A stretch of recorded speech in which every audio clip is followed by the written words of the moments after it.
जिस स्त्री ने हाथ पैर कान नाक और बालों में पुराने गहने लाद रखे हैं वह अपने शरीर के उन अंगों को साफ नहीं रख सकती।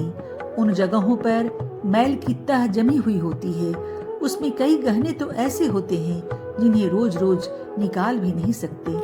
आजकल तो स्त्रियां ऐसे गहने पहनने लगी हैं जो जल्दी पहने या उतारे जा सकें, और खूब पैसे हुए तो सोने चांदी की जगह हीरे मोती के गहने बनवाती हैं। भले ही उन गहनों में कम मैल जमता हो तो भी उनकी कोई उपयोगिता नहीं होती, और जो शोभा होती है वह भी काल्पनिक।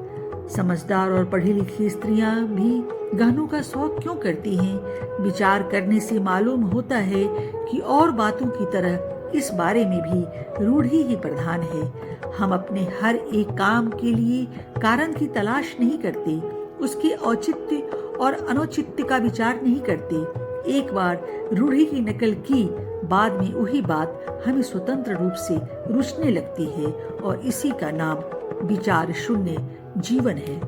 किंतु जो स्त्रियां जाग उठी हैं, जो स्वयं स्वतंत्र रूप से विचार करने लगी हैं, जिन्हें देश सेवा करनी है, वे गहने आदि के मामले में अपनी विवेक बुद्धि से काम क्यों नहीं लेती?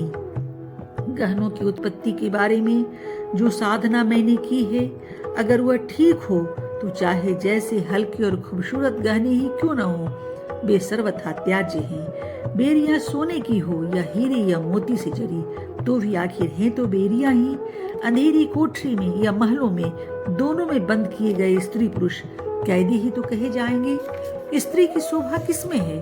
उसके गहनों में, उसके हाव भाव में, उसके नित नई पोशाक में, या उसके हृदय और उसके आचार विचार में?